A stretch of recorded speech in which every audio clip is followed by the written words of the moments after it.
All right, chapter 1, section 6C. I'm not going to work out every single one of the rational questions.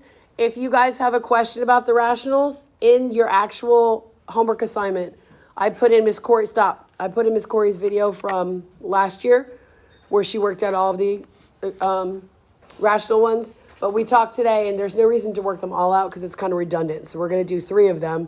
But she posted the video, so you guys can look back on it if you want to.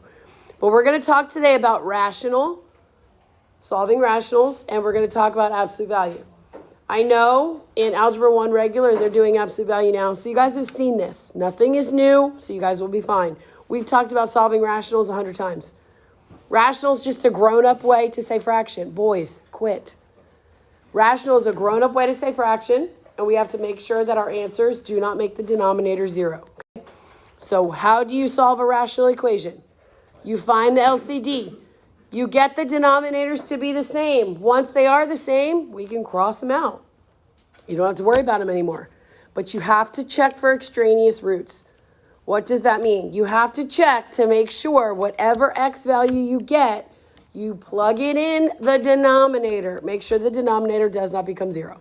All right, that's the biggest thing to look at. So what we are going to do right now, we're going to do 1, 3, and 5. I'm going to do kind of a little bit of each kind of thing. Now, what last period, I gave them the suggestion. You don't have to do it, but I think it's a good idea when you have a rational to first look at this and say, okay, what value of x, if I were to solve this, what value of x would give me 0 in my denominator? -1. Say that to yourself at the beginning. So when you get to the end and you're like x equals -1, you go, oh, wait a second. That one's going to make my denominator 0. Some of us are going to forget to check. So if you remind yourself at the beginning, hey, shoot, -1 won't work, that might help some of us. But when I look at this problem, I like to put a 1 underneath my x just to make sure I remember that that has a denominator. And I'm going to put a hug around everything that's in a denominator. So my first fraction has a denominator of a 4. My second fraction has a denominator of x plus 1. My third fraction has a denominator of 1. So what is your common denominator between 4, x plus 1, and 1? 4 times x plus 1. I'm going to write it out here because that's what the common denominator needs to be. So look at each fraction independently. My first fraction has the 4. What is it missing? All right, so if you multiply the bottom by x plus 1, then we multiply the top by x plus 1. What is my second fraction missing? The 4, good. So if I multiply the bottom by 4, then I multiply the top. And what is my third fraction missing? Both of them, right? So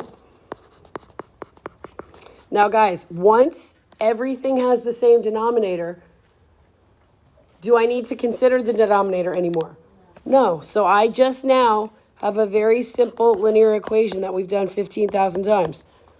4x plus 3 times x plus 1 minus 2x times 4 equals, can I multiply these two together? Just say 4x, you guys okay with that? So 4x times x plus 1. And now we solve. Just take your time. This is an easy problem, but take your time. God bless you so you don't make a silly mistake. When I FOIL this, what's 4x times x?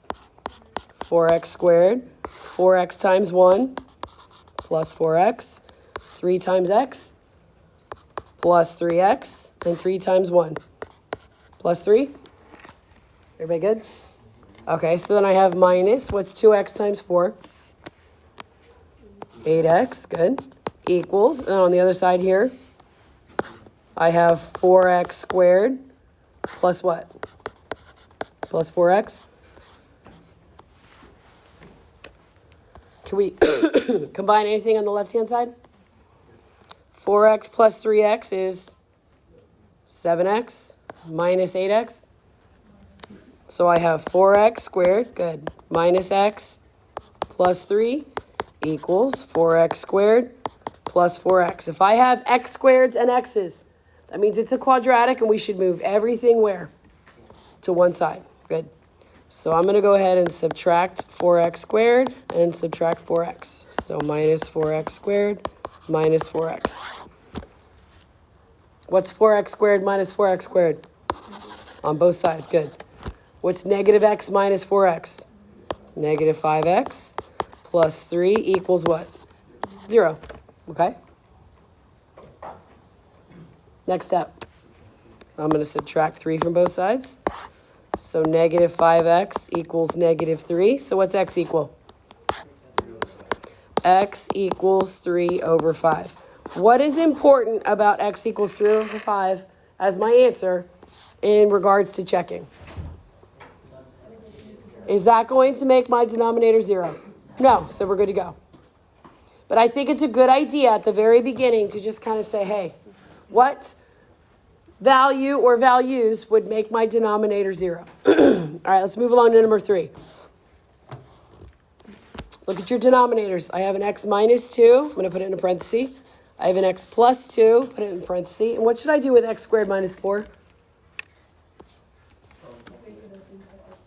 Make it x plus 2, x minus 2. Let's factor it. X plus 2 and x minus 2. Great. So now let's look at each fraction independently and get our denominator to be the same. What's my common denominator going to be between x minus 2, x plus 2, and x minus 2 times x plus 2? Yep. X minus 2 and x plus 2. So my first fraction, my denominator has the x minus 2. What's it missing? X plus 2. So what you do to the bottom, you do where? Perfect. Second fraction has the x plus 2. What's it missing? X minus 2. What you do to the bottom, you do where? To the top. Good. And then my third fraction. Do I need to do anything? Nope. Good. So guys, let's think for a second. Before I go about my day of solving, what value or values would be extraneous? 2 and negative 2. Why? Good. If you plug it in, it would make the denominator 0. Good. So let's go ahead and continue. So I have 3 times x plus 2 plus 1 times x minus 2 equals 12. Guys, take your time. When we get to something like this is where we make silly mistakes because we're trying to go 100 miles an hour. Go ahead and distribute. 3x plus what? Good. Plus x minus 2, perfect, equals 12. What can we combine? 3x plus x gives me, perfect. 6 minus 2, perfect. Now what?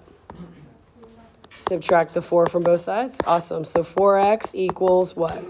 8. Divide both sides by 4, and I get x equals 2. Now, some of you are going to circle it and go to the next one and be so proud of yourself because you got x equals.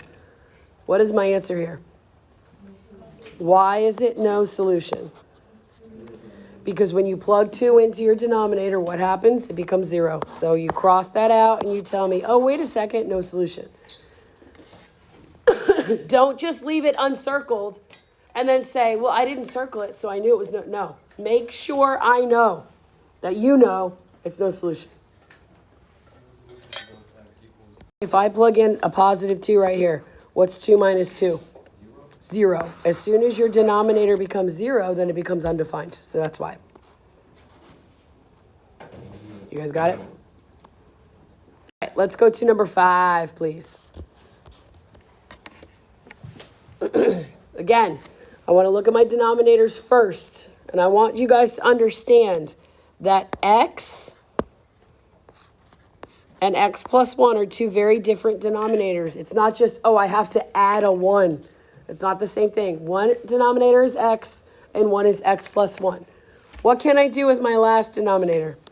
Factor it. What does it become? X times x plus 1. Good. So think for 1 second.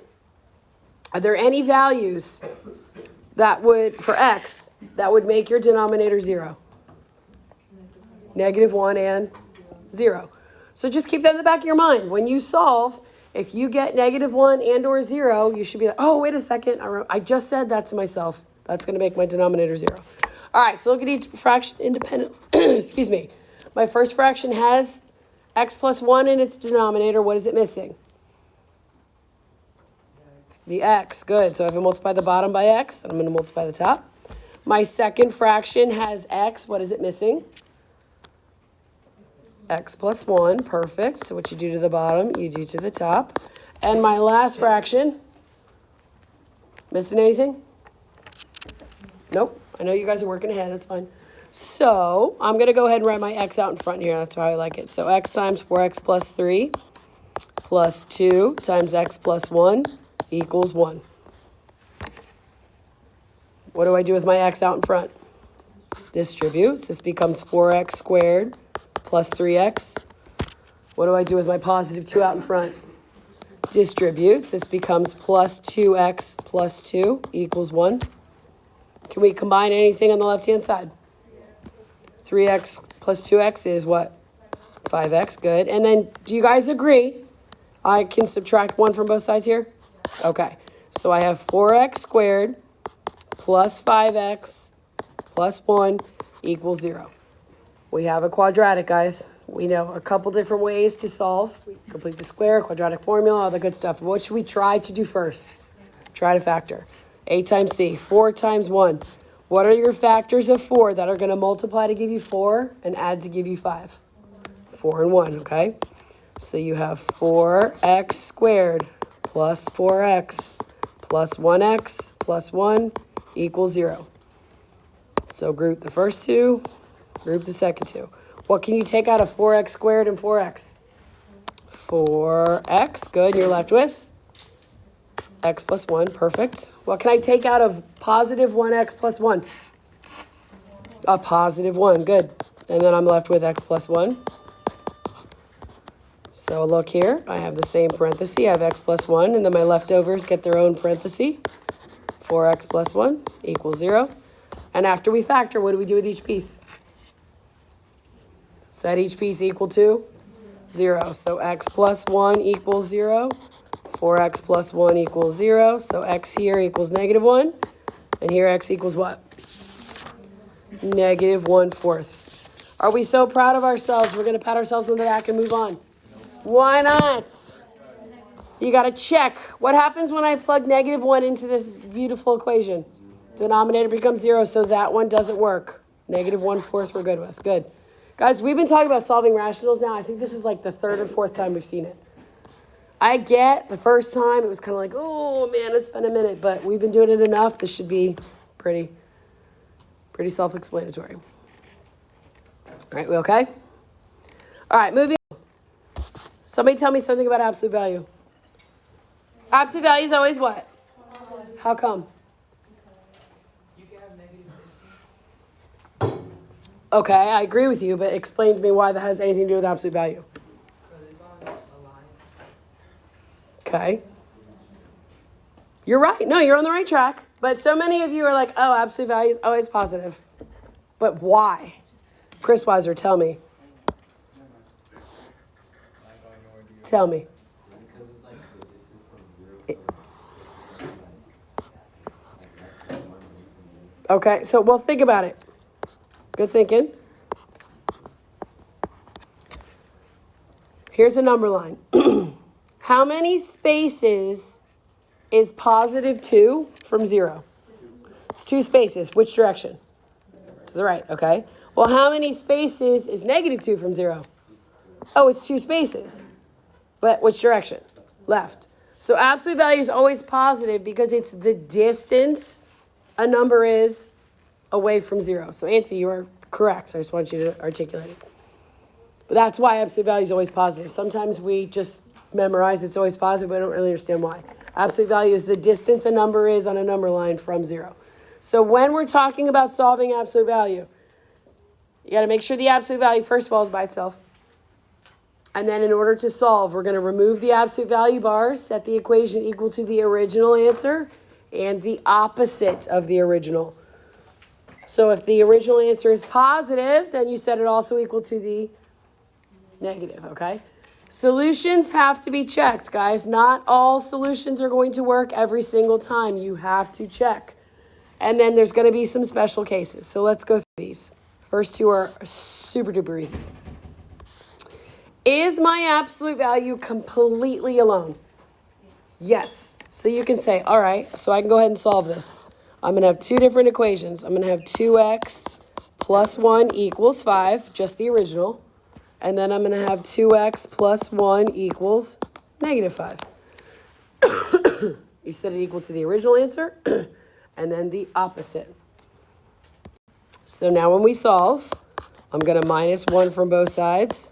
So 2x equals 4. Divide both sides by 2, and x equals 2. You guys agree? Okay. So over here, same exact thing. I'm going to subtract 1 from both sides. So 2x equals negative 6. Divide by 2, and x equals negative 3. Yeah? All right. Now, when you guys check it, I don't need to see a formal check. The check is for you, not for me, so you know which answers work and which ones don't. So all you have to do, some are a little more involved than others, but think about this. If I plug in 2, what's 2 times 2? 4. 4 plus 1 is, so the absolute value of 5, does that equal 5? Yes. Okay, so 2 works. So now let's check negative 3. What's 2 times negative 3? Negative 6 plus 1 is what? It's negative 5. What's the absolute value of negative 5? So that works too. That's all you got to do. You don't have to write out a whole long thing. I don't need to see that. Just make sure. All right, let's move along to number 8. No, anybody, don't ask me anything yet. Some of you are going to be like, can't you just give me a second to answer it. Okay, first thing I look at, is my absolute value completely by itself? Yes, okay, so then you have 2 equations. You have x plus 1 equals negative 5, and what's the other one? Positive 5, perfect. So in each equation, we're going to subtract 1 from both sides. So x equals negative 6, and x equals 4. But we have to do what? Check, okay? So I have negative 6 plus 1. What's the absolute value of negative 6 plus 1? Negative 5. What's the absolute value of negative 5? 5. Does 5 equal negative 5? So that one doesn't work. What about over here? 4 plus 1 is 5, right? What's the absolute value of 5? Does that equal negative 5? So neither of these works. What's your answer here? No solution. What do you notice? Whenever your absolute value bar, when it's completely alone, is equal to a negative number, it's going to be no solution. But here's my issue with that. As soon as you guys see a negative answer, you're going to go, oh, it's no solution. But watch what happens. If I put a negative right here, how does that problem change? Because the absolute value is not by itself. So what would you have to do to both sides? You'd have to divide both sides by negative 1. And then once you do, what happens to negative 5? It becomes what? Positive, and then that works. So I caution you guys that anytime you see a negative answer, you just go, oh, it's no solution. That's fine if you understand once the absolute value is completely alone. Do you see how it's just the absolute value bar? There's nothing, not even a negative, being added, subtracted, multiplied, or divided. It's really important for you guys to do. Don't just see a negative and just assume. But yes, that is because absolute value, you guys told me at the very beginning, will never be negative. So, all right, let's go 2 more, and then I want to talk about some problems on your homework. Now, nothing changes here. Nothing changes here. The only thing is you're going to have a couple extra answers that you have to check. But I look at this and I say, is my absolute value completely by itself? Yeah, right? Okay, so how many equations do you have? 2. I have x squared minus 3x equals the original, negative 4x plus 6. And then over here I have x squared minus 3x equals what? Negative 4x plus 6. Caputi said positive 4x minus 6. He is correct. He just distributed the negative first. I think it's a good idea, guys, to write out the original answer, put it in parentheses, put a big negative in front of it. Because what some of you will do is when you switch, you'll tell me the left-hand side is x squared minus 3x equals negative 4x plus 6. And you'll tell me the right-hand side is x squared minus 3x equals positive 4x plus 6. And that's not the case. What do you have to do with this negative sign? You have to distribute it. If you're just going to go ahead and change the signs all by yourself, make sure you change every single sign. So 4x becomes positive, and positive 6 becomes negative. And then we just solve. You guys have a quadratic, so you got to move everything where? To one side. So I'm going to add 4x and subtract 6. So plus 4x minus 6. So x squared plus x minus 6 equals 0. Can I factor this? What are the factors of negative 6? That multiply to give me negative 6, but add to give me 1. Wait. What is it? Plus 3 and minus 2. So what are my two answers? Negative 3 and positive 2. And what do you guys have to do? You got to check.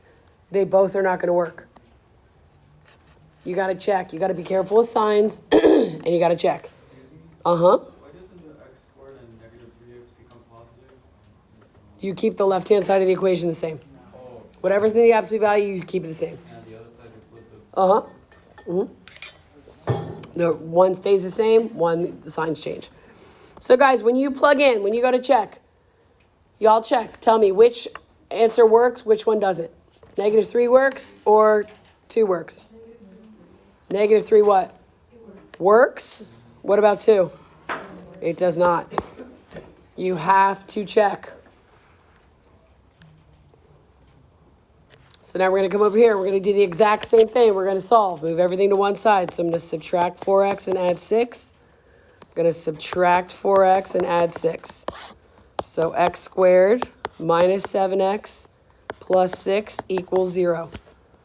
What are the factors of positive 6 that multiply to give you positive 6 and add to give you negative 7? Minus 6 minus 1. Okay, so what are your values here? X equals 6 and x equals 1. Guys, you can't just assume since one's negative, one's positive, which one will work. Because look, both of these are positive. You guys go back and check. Tell me which one works, which one doesn't.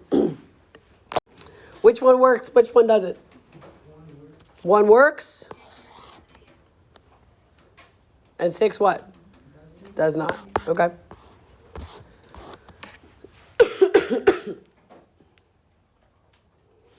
Again, guys, you need to be practicing all these different types of solving and stuff because your test is going to be 10, 12, 15, I'm not sure how many. But it's just going to say solve. You have to know what to do in each instance. That's why we're going to take Thursday and Friday. This is Corey and I were talking this morning. We're just going to give you a bunch of problems and say, okay, here we go. We're going to do a class kick, work through some. But you've got to work through some on your own because me leading you is not super beneficial. You guys have to know that first step. Once you get past that first step, you're good. All right. Walk me through this one. Is your absolute value completely alone? Yes. So how many equations are we going to set up? Perfect. X squared plus 4x equals, whoops, I forgot my x. 7x plus 18. And then on my right-hand side, I have x squared plus 4x equals, again, if you want to go ahead and change on your own, that's fine. I'm just going to put a big negative out in front and rewrite. So I remind myself, hey, that negative needs to distribute to both things. Try to negate our silly errors. So on the left-hand side, I have x squareds and I have x's. So what should I do? Subtract everything. Good. I'm going to move everything over. So minus 7x minus 18. So you have x squared minus 3x minus 18 equals 0. Can we factor that? What are the factors of negative 18 that multiply to give you negative 18? I had to give you negative 3. Sorry. Thank you. X minus 6, x plus 3. So what are my two x values? Positive 6, negative 3. You guys tell me what works, what doesn't. Correct. 6 works, negative 3 doesn't.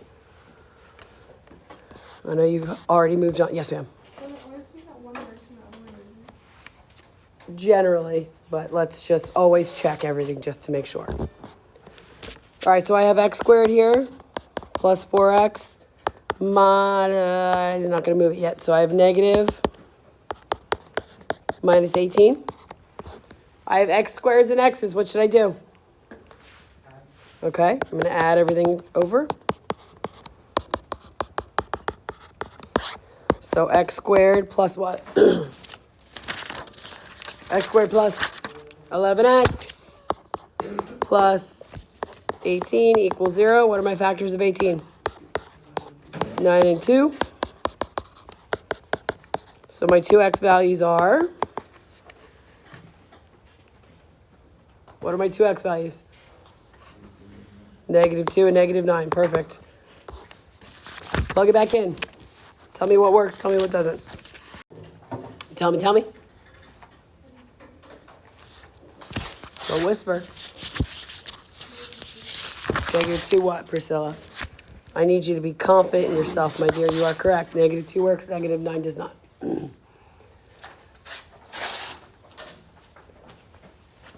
All right, moving along. I want you guys to take pictures, please, of these two. Oh, geez. I didn't realize it was going to be that small. Go ahead, take a picture of that one. This is our solving radical equations. This is from 1.6b. A lot of people asked me about this question. I think there was one really commonly missed step where a lot of you went awry. When I have one radical, doesn't matter what root it is, whatever. If I have one radical, we want to isolate it and then we undo, right? When we have two, excuse me, when we have two radicals, how would we go about solving this? Tell me. Right, we're going to move one to the other side. Doesn't matter which one you move where. I'm going to go ahead and move this one to this side because it's negative. So when I move it to the other side, it becomes what? Positive, okay? So I'm just going to rewrite this side. 2 times the square root of x plus 1 equals 1 plus the square root of 2x plus 3. Now that we have one on one side and one on the other, how do we go about solving? What did we do last week? We squared both sides. Perfect. So I'm going to square this side, square this side. So this is where some of us went awry. Guys, when I square this left-hand side, where does that squared go to? It goes to the 2 and it goes to the radical. A lot of you forgot to distribute the 2 to the coefficient out in front. Dylan, are you okay? Do you need something? Okay. So what is 2 squared? 4. And then what happens when you square the square root of x plus 1? It's just x plus 1. A lot of you had a different number out in front, but you just left it as 2 times, and then it messed up the whole problem. Now, on the right-hand side, some of you are still making the same mistake. Can I just distribute that 2 to the 1 and to the radical? No, you cannot distribute an exponent over a plus or minus sign. So what this is actually saying is 1 plus the square root of 2x plus 3 times what? Perfect. 1 plus the square root of 2x plus 3. This just becomes a little bit of a gnarly algebra problem, but nothing major. I'm going to go ahead and distribute that 4 over here. So I have 4x plus 4, and that's going to just hang out for a little bit. When we FOIL, guys, what is 1 times 1? 1. And then I have 1 times that radical plus the radical times 1. So that actually gives me 2 square root of 2x plus 3, is correct? If I multiply 1 times the radical, there is one of them. Then I have the radical times 1 gives me another one of them. And then when you add them together, you have 2 of them. That makes sense? And then what happens when you multiply the square root of 2x plus 3 times the square root of 2x plus 3? It just becomes 2x plus 3. So now we can clean up a little bit. I'm going to leave 4x plus 4 over here. I'm going to rewrite my 2 square roots of 2x plus 3. What can I combine? What's 1 plus 3? Good, plus 4. And I have plus 2x. Now the whole purpose, guys, when we're solving, we're trying to get one radical. Have I gotten to that point now? I don't have 2 anymore. I now have 1. So we're going to isolate that. Remember, this 2 is stuck to that radical. I'm going to move everything else to the other side. So I subtract 4, and I'm going to subtract 2x. Subtract 4 and subtract 2x. So on the left-hand side, what's 4x minus 2x? 2x. What happens with 4 minus 4? Cancels, okay. So I have equals 2 square roots of 2x plus 3. And this over here canceled. Is my radical completely by itself? No. What do I have to do? I'm going to divide both sides by 2. Last period, someone's like, at that point I squared and I still got the same answer. That's fine. But you're going to simplify your work if you isolate the radical completely. So I have x equals the square root of 2x plus 3. How do I go about solving? Now I can square both sides. So I have x squared equals 2x plus 3. This is a quadratic. I have x squared and x, so I move everything where? To one side. So 2x squared minus 2x minus 3 equals 0. Variety of ways to solve this, but what's the easiest? We're going to factor. Does this factor? What are my factors? X minus 3x plus 1.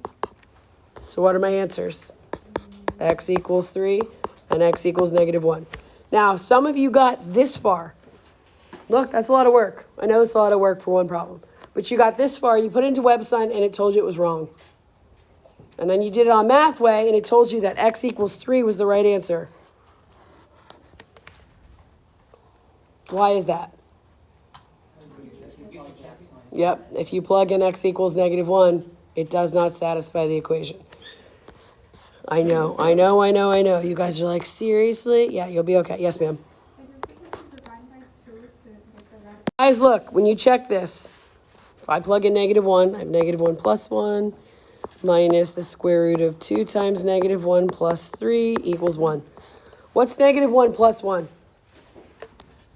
0. What's the square root of 0? 0. What's 2 times 0? 0.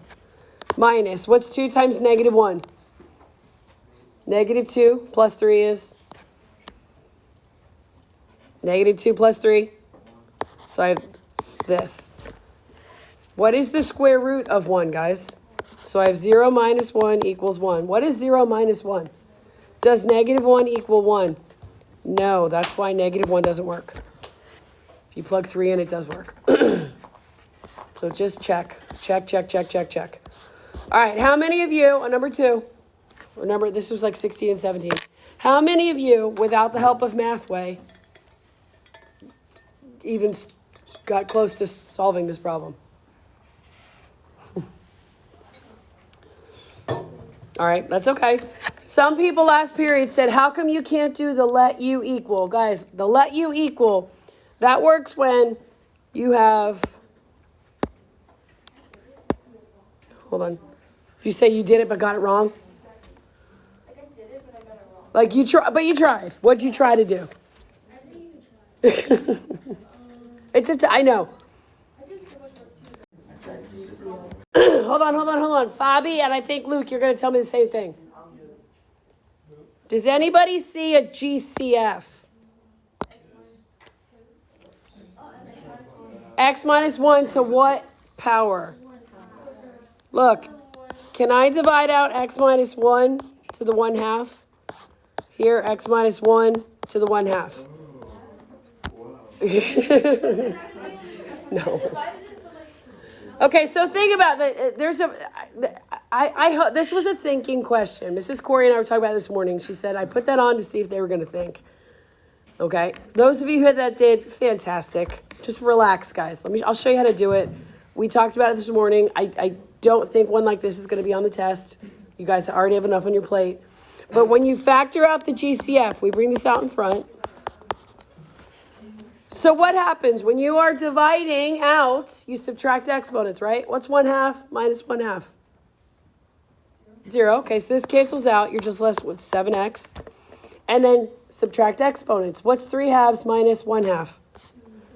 2 halves, right? So this becomes x minus 1 to the 2 over 2. Well, guys, what does 2 over 2 equal? Just 1, first power. So now you have x minus 1 to the 1/2 times, when I distribute this, you guys agree this is 2x minus 2? So 7x plus 2x is 9x minus 2 equals 0. And then we said each piece equal to. You just factored it, so you said each piece equal to. Okay. What's another way to write something to the 1/2 power? So square root of x minus 1 equals 0. Whoa, that 9 got out of control there. 9x minus 2 equals 0. Square both sides. X minus 1 equals 0. So here x equals 1. And then I solve this over here. I get 9x equals 2. So I get x equals 2/9. And then we need to check. I probably answered that question in various forms 15 times. That's okay. That's okay. That's okay. That's okay. Now, please look at this one for a second. Let's go through this because I want you guys to see how WebAssign wants it answered. All right, this is a rational problem from today, correct? Here's my denominator. What's going to be my common denominator between x plus 1, and 1? X times x plus 1. Okay, so my first fraction has the x. What's it missing? X plus 1. We multiply the bottom and top by x plus 1. Perfect. My second fraction has the x plus 1. What's it missing? X, top and bottom. And then my third, what do I need? Both of them. X times x plus 1. All right, awesome. So I'm going to rewrite. I have x plus 1 minus x equals 3x times x plus 1. Everybody agree? What's going to happen with my x's on the left-hand side? When I combine them, it's positive x and a negative x. They cancel. Good. So you have 1 over here, and then 3x squared plus 3x. I have a quadratic, so move everything to one side. Are you guys okay with me moving the 1 to the right? All right, so I'm going to subtract 1. So I have 3x squared plus 3x minus 1 equals 0. Now again, since it's WebAssign, they're going to make it as easy as possible for you, right? Is that what you guys have found with WebAssign? Yeah, okay. So factor. What are the factors of -3? That'll multiply to give you -3, but add to give you 3. Nothing. So what do we have to do? Let's do the quadratic. What's your a value? 3. What's your b value? 3. What's your c value? -1. So let's go back. X equals, I have -3 plus or minus the square root of quadratic formula, b squared. So 3 squared minus 4 times a is 3 times c is -1 all over 2 times 3. Check at that step. Make sure all the signs are right. Make sure you got your numbers in the right spot. So now as we simplify, I have -3 plus or minus, what is this? What's 3 squared? 9.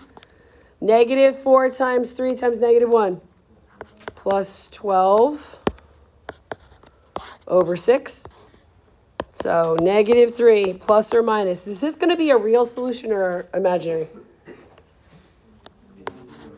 Why is it real?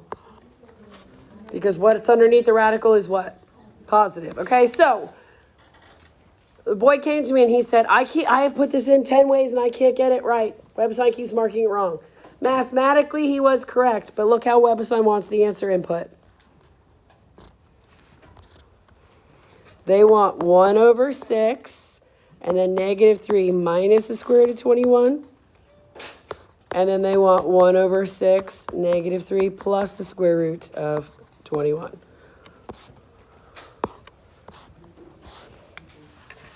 Do you guys see what they did? Just took the denominator. I put this on the video so you guys could see it. So don't get frustrated with entering this into WebAssign. Understand if you get, for this section, they want you to not use a denominator. They want you to put a fraction out in front. So just don't get alarmed, okay? All right, tomorrow's 1.7. Wednesday's 1.8a. And then Thursday and Friday. I understand it's the end of homecoming week, all that stuff, but we are going to be focused while we're in here working on problems. Everybody good? Okay, thank you.